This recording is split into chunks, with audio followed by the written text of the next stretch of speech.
Hi, good evening to you all. Thank you for giving your Saturday evening to spend with us. I see we have more than 100 people so far who have come in, and more are coming in. Today is really a very special session where we are trying to focus on living and building a life of purpose. While we wait for the guests to come, let me begin with a 1-minute clip.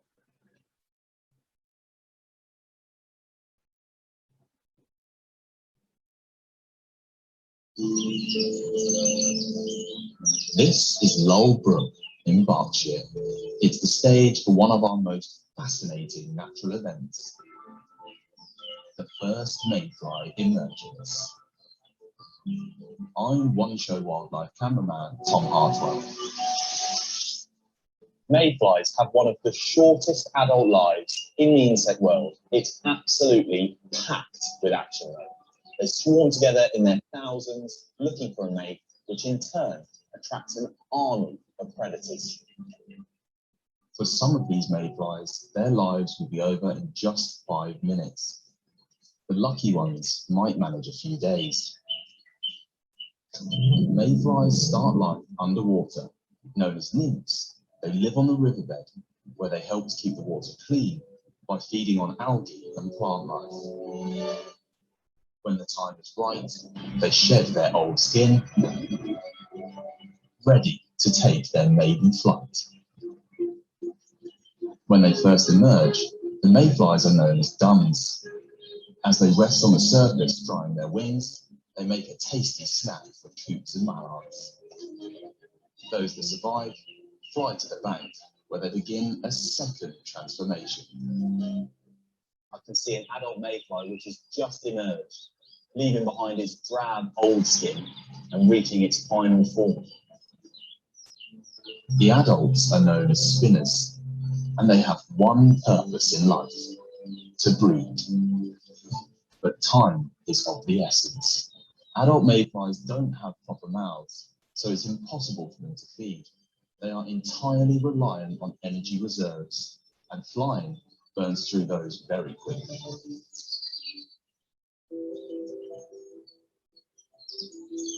As the night fades, courtship intensifies. Now is their time to shine. The mayflies propel themselves up into the air on their energy reserves and parachute back down, eager to impress a mate.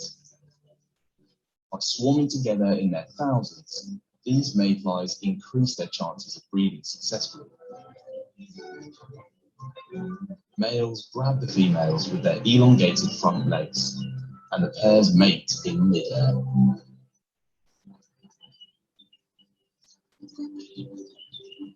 The females flutter back to the water, where they must lay their eggs if they are to reproduce. But there are still more predators lurking. It's a feeding frenzy for fish like roach, trout, and bream.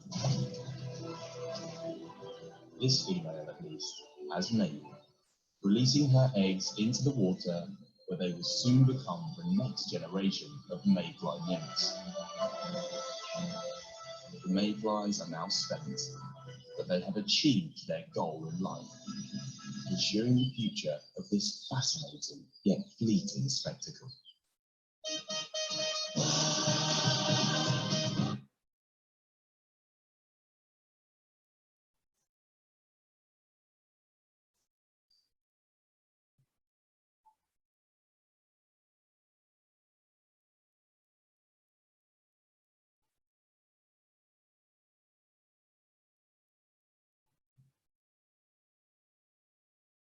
Thank you, folks. That is a very, very interesting, beautiful, and poignant film. The mayfly lives but for a single day, and yet its life is full of purpose. At the first instance, you see beauty when thousands of mayflies take to the skies, lighting it up, and people flock to see this, as this cameraman was trying to do. The second and the most important purpose is to procreate. In that one day, as the cameraman says, mayflies don't eat, and therefore they are just living off their energy reserves. And just living off those energy reserves, the mayflies mate and the females go and lay the eggs in the water. Their life is done. Even before this, many of these mayflies also sacrifice themselves to the larger food chain. So if a mayfly with a one-day lifespan can achieve so much and be focused on its purpose in life, what about us? We are all fortunate to work for the Tata Group, where there's a very big purpose. But what about us? Do we give time and think about our own life's purpose? To speak about this, we have a very interesting guest, an old friend, Ramakrishnan, who has joined us. I will introduce him as we go forward. And we also have some special guests from within the Tata Group and outside. We have Harish Bhatt from Tata Sons, who is the group brand custodian. He's also a classmate. I requested him to come because he writes and chronicles such wonderful Tata stories.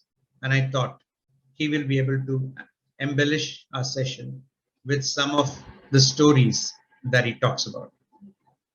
We also have a very special guest, my boss from my previous company, Merck & Co., Mr. KG Ananthakrishnan. We call him KG. The reason I mentioned Merck is because of the purpose that Merck has, and I'll talk about it in a minute. And we have other guests. I can now see that we have some of our executive committee members. We have many of our area directors and most of the finance and revenue teams here. So without much ado, let me go into the presentation.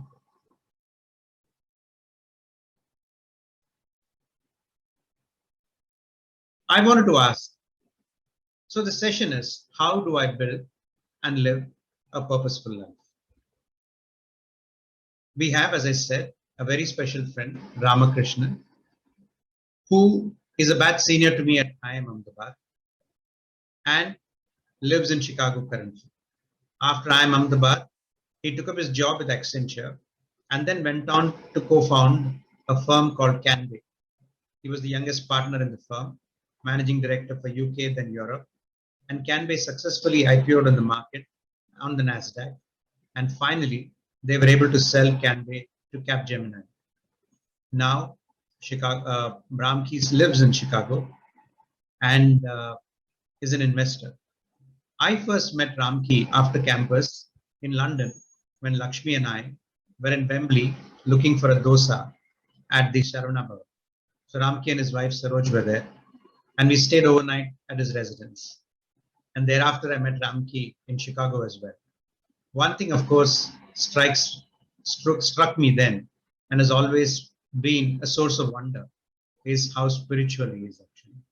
He is like us in terms of being a very successful professional and yet different in terms of his spirituality. And that has allowed him, the spiritual, he takes inspiration from his scriptures, and that has allowed him to build a life of purpose in his own way. I just wanted to ask before we move in, how many of you did the life river that we wanted you to take, wanted you to do? The life river is a very good way of looking at our lives and kind of reflecting on it. Those of you who have done it, use this as you listen to this session. But if you have not done it, you can do it at any point of time. I move into the session straight away. As I said, we all draw inspiration from Mr. Tata, who started the Tata Group 150 years ago. And he was very clear about the purpose of the Tata Group in serving the community.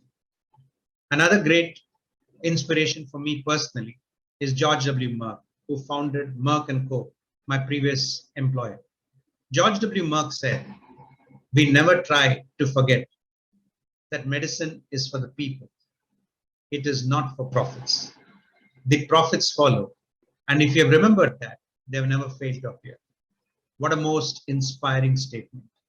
Over the years, Merck has devoted itself to pioneering R&D in the cause of producing life-saving drugs. Most of the vaccines that you see today, many of the life-saving drugs have all come from the Merck stable. Merck runs one of the largest pharma donor programs in the world.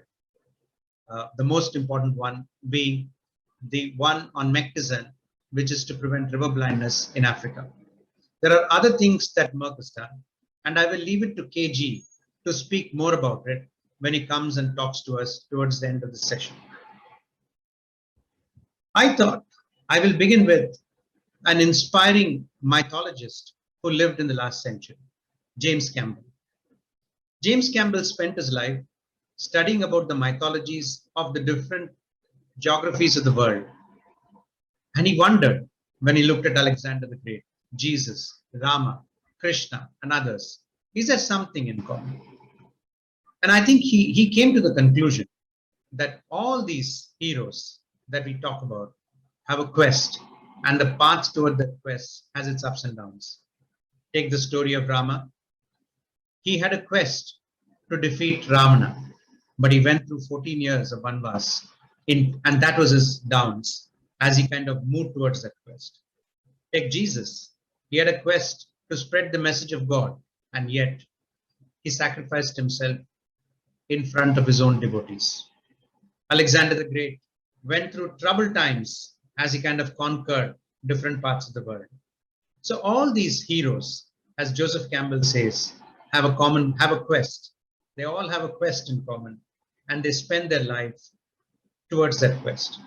And what Joseph Campbell says, this is the hero's journey. He goes on to expand that to say all of us are heroes, and we all have our own journeys.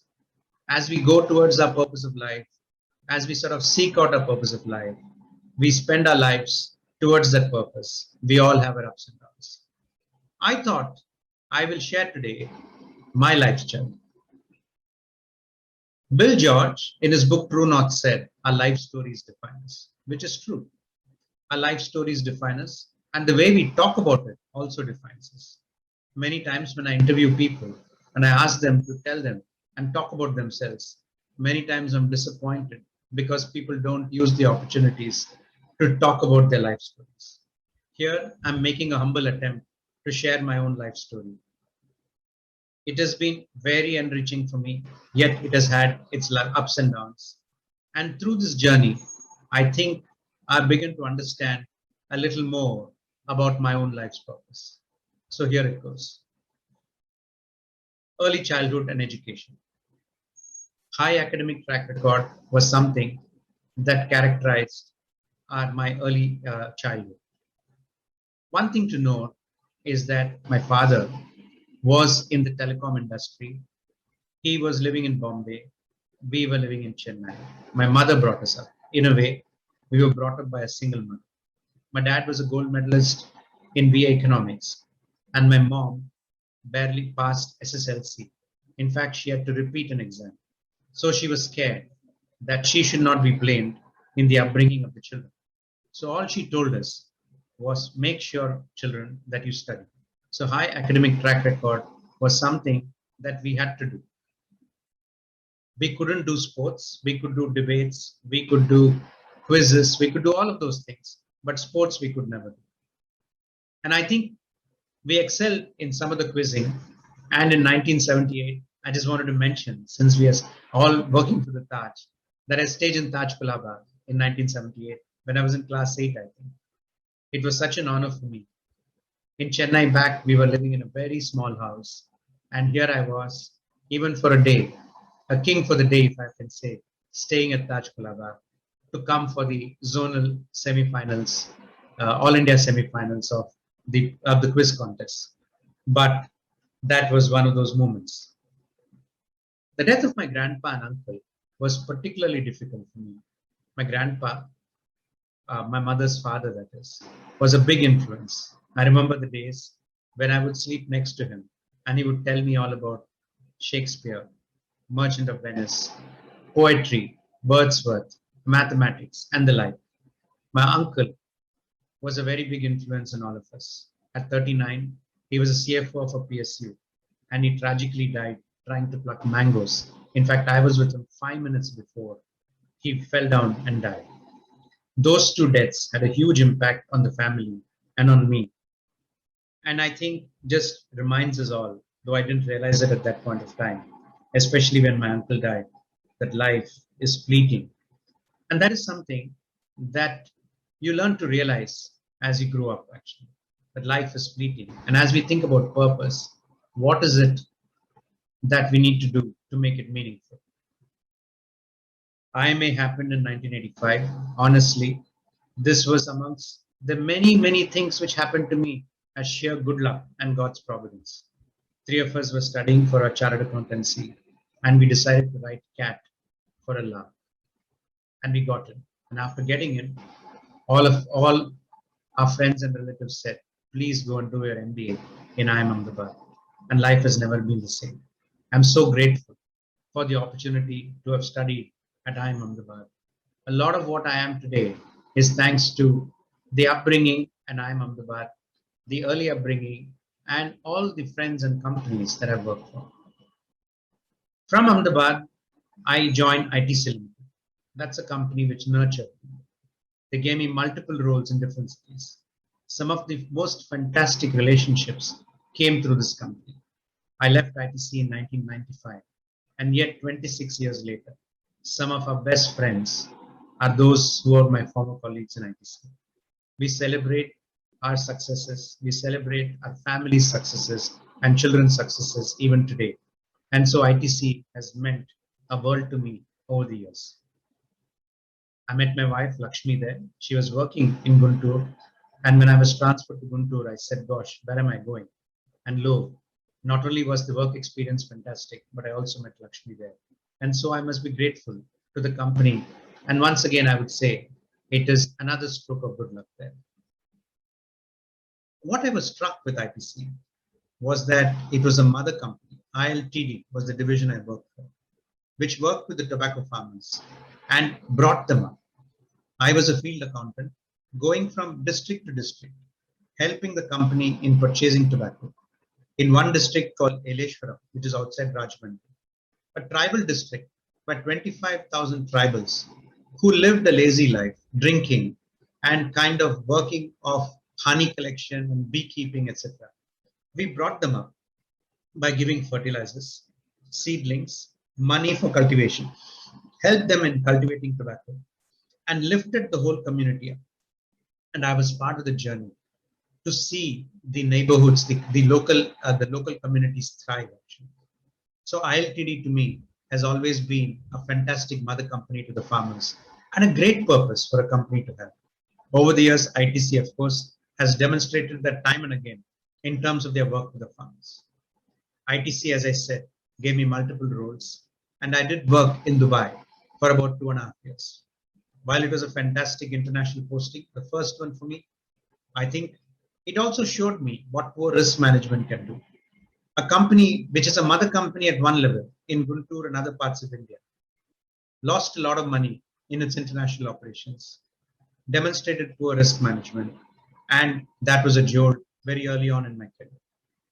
And yet, this is the irony of life. There is always the good and the bad. And I think ITC in my 8.5 years taught me a lot, both in terms of what a great company can do and what a great company should not do, and what it means for some of us who are working in these companies. From ITC, the other company which really made me what I am was Diageo. I spent more than 7 years, around 7 years in Diageo. I think what was great about Diageo, I did 3 roles in India, in Singapore, where I was running Asia as the finance director, and subsequently in London, where I was the global M&A and strategy director. I think the company gave me significant responsibility early. I joined, we were 2 businesses at that point of time in 2001. One business was the highly profitable but small Johnny Walker and Smirnoff. The other business was the domestic Indian-made foreign liquor business, which was big but loss-making. 3 months after I joined, Ivan Menezes, the current CEO of Diageo, came to India and said that we should get out of the domestic business and we should sell it. When that happened, the Deepak Roy, who was the managing director of India, decided to bid for the domestic business. And when he said that, he could no longer run the country. And overnight, I was asked to run India. So I had three responsibilities: selling the India business, the Indian part of the India business. Number two, run the organization. And number three, also deciding who in the organization will stay with the company, who will go with the business being sold, and who we will have to let go. I was 37 then. And it was a very difficult period for me in terms of deciding who will stay and who will go. There was a lot of empathy that I had to demonstrate and fairness in the decisions that I took. And so for me, that period in Diageo India was a very important period of learning and growing. From there, I went on to do, as I said, global roles in Singapore and in London. These roles were truly global. I was traveling 220 days plus a year. Come Monday morning, I was on a plane to a different country, whether it was Venezuela on one side or Japan on the other side, across Europe, across Asia, US. It was quite incredible. And I don't know how I did it. And I think I grew significantly. This company allowed me to see how a global company operates. It allowed me to sit in London and see, you know what, if a pricing strategy works in Venezuela, can it work in Poland? If a sales strategy worked in Poland, can it work in Vietnam? It allowed me to do M&As in different parts of the world. It allowed me to meet people in different cultures. I understood how people of different cultures work, and there was such great learning. It doesn't come. It was very difficult while I did all that traveling. But looking back, it was one of the best stints that I did. The importance of values was something which was taught by Diageo. Diageo, as you know, is a world leader in alcoholic beverages. An alcoholic beverage business is always a misunderstood business. And yet, what Diageo taught me was the importance for all of us as employees of Diageo to retain a sense of balance. As we kind of went from bar to bar and saw people enjoying themselves, whether it was in Shanghai or in Moscow or in Jakarta or in Caracas in Venezuela or in any other part of the world, responsible drinking and the need to behave responsibly was something enshrined in all of us. Proud of what we do was a significant value. And that meant that we would not do anything that we were not proud of. I was also, company first mindset was the other big thing that Diageo taught me. They always said, whatever you do, Diageo first is the way to work. And I mention this because the moment you think of Diageo first or company first or Taj first or IHCL first in the way you work, it gives you a sense of purpose. One of the greatest challenges that we have in working for organizations is that are we boss first or are we company first? Too often as line managers and too often as employees in our corporations, we think boss first. While there is nothing wrong with it, I would recommend that we always work company first, because working company first, I do believe, will always be boss first and everybody else first. Whereas working boss first is not necessarily going to lead to the same conclusion. And it gave me a huge sense of purpose in terms of thinking about the company first mindset, not just in Diageo, but in the other companies that I work for. The other thing which kind of came up was a very important question that we addressed in Diageo was, why do people leave us? And what can we do in terms of letting people and having people work with us all their lives? I was part of a global team of 15 of us who met in Chicago in 2004. And that's when I met Ramki at his residence, where we worked on what can we do in terms of keeping people in the company and helping them. And we came up with a fifth value called valuing each other, recognizing the four other values that have stayed with us were all oriented towards the business. And the fifth value of valuing each other was so important. Appraisal discussions, the appraisal form was called Partners for Growth. And the first part of the form was letting the employee, the direct reports talk to us about their aspirations. It could be somebody who wanted to take a break and have a sabbatical. It could be somebody else who wants to take on a different kind of role. Whatever it is, understanding life's ambitions was a very important part of those conversations. And the company did its best to help people achieve those ambitions. Actually. So valuing each other, where I saw the empathy and the values that Diageo placed on all of us come through very, very strongly. Equally, this company, as part of my global roles and traveling the bars and drinking in all those bars, I saw firsthand the coexistence of luxury, the coexistence of poverty, the coexistence of decadence, actually. It was heartbreaking to see some of the things I saw. Girls in brothels with tags on their neck attached to bars, waiting for customers to call them and take them away. Food, the drunken prawn, I was shocked when I first saw it. I think it was in Manila, where there was a pan brought to the table, heated, and live prawns were put on the pan, and the prawns jumped up and down, and the waiter flambéed it with a little bit of wine, and 5 minutes later, it was being eaten. So that those moments were very difficult for me. I think this company taught me so much in terms of a global perspective, great values, company first mindset, and it allowed me to see firsthand how the world is from the luxury to decadence to poverty. I think it's a company which made me actually.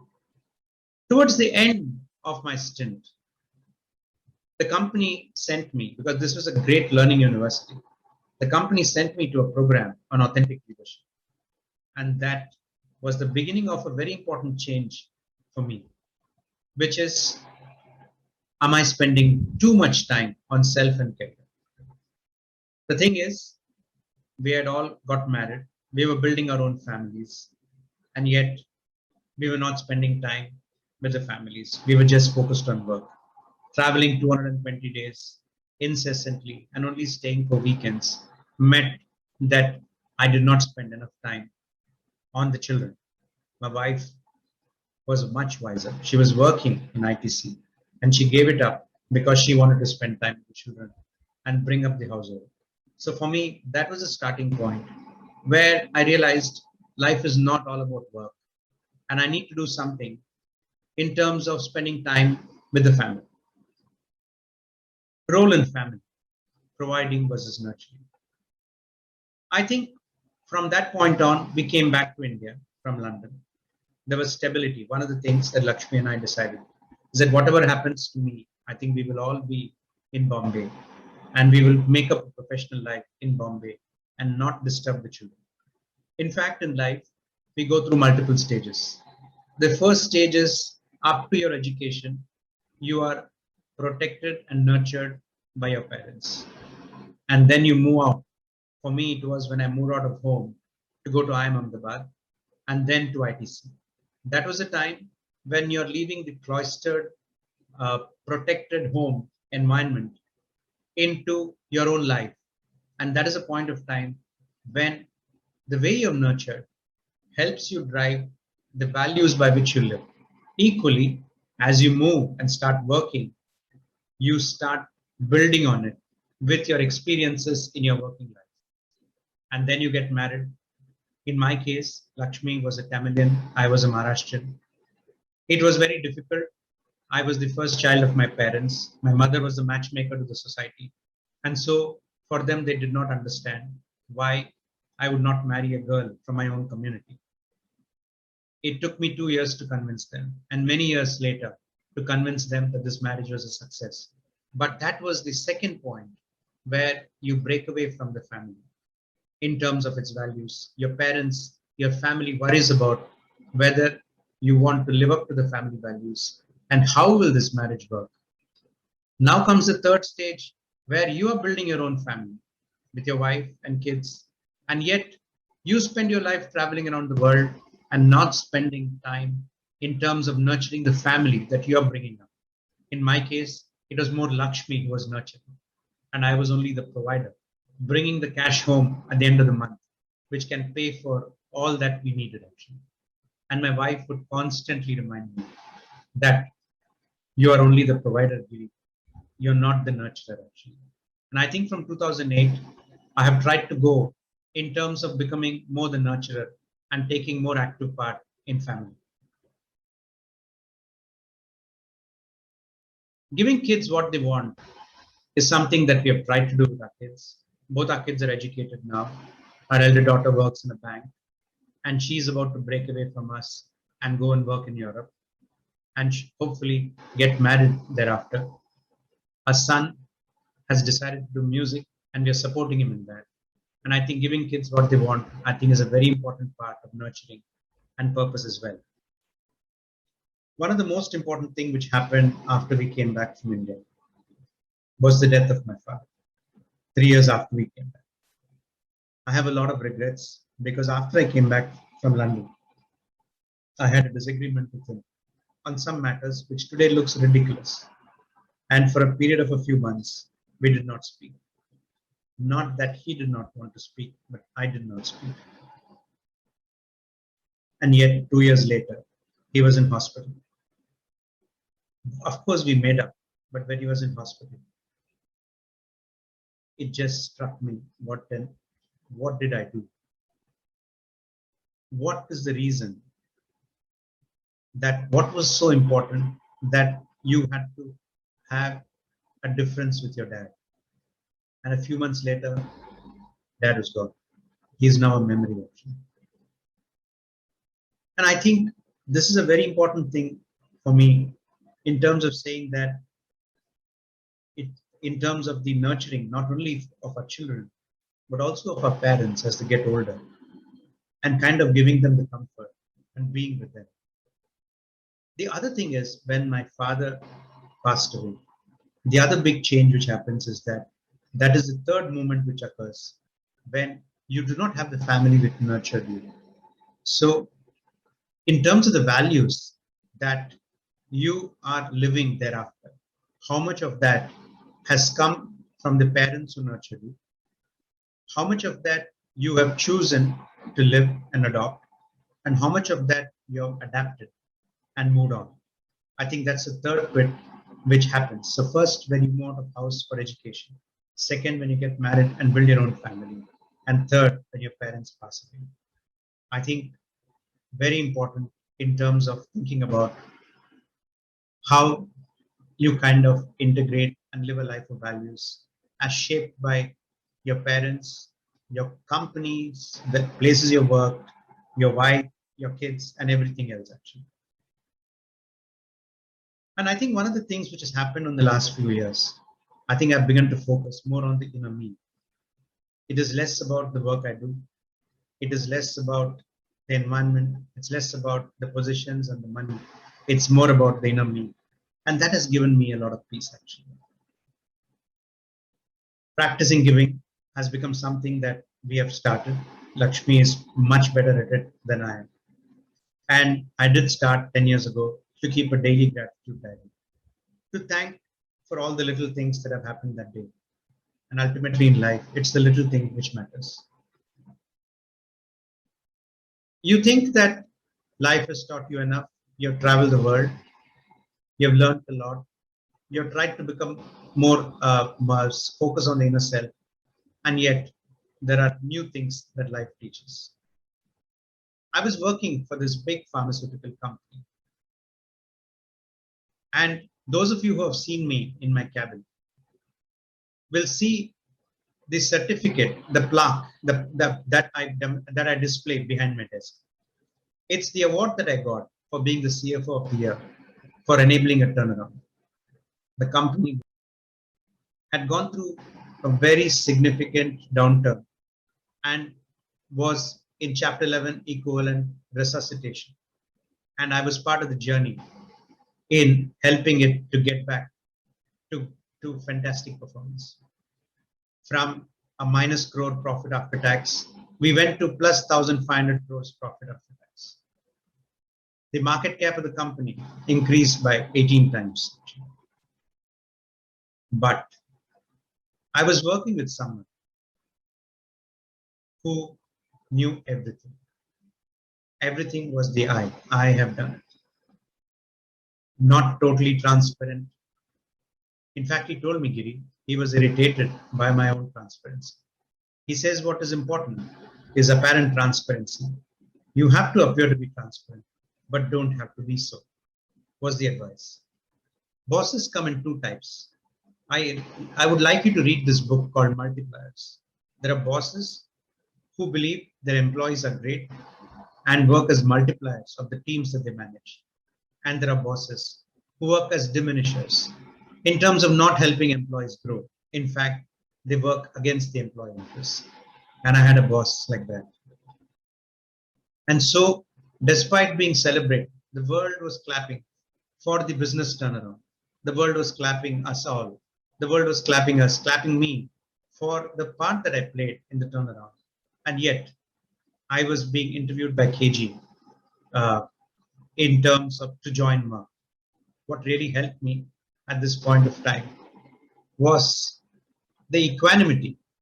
The company first mindset really helped actually.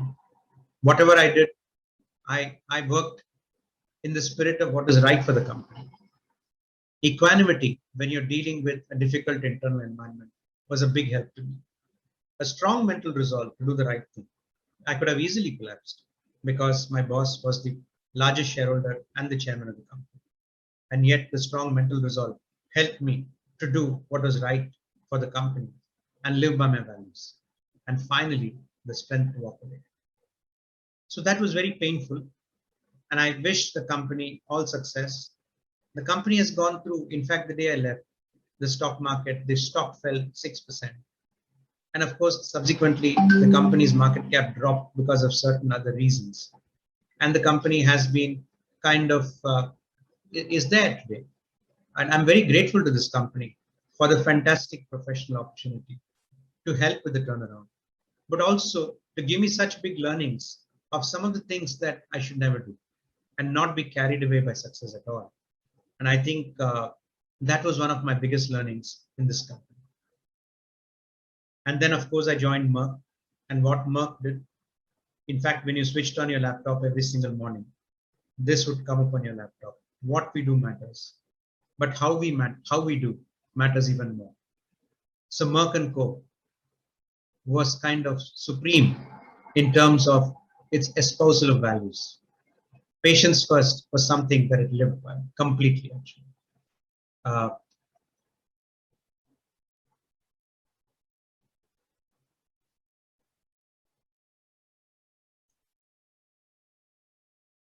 And Merck & Co. was just brilliant in terms of the donor programs like Mectism that I spoke about earlier, the relentless focus on compliance.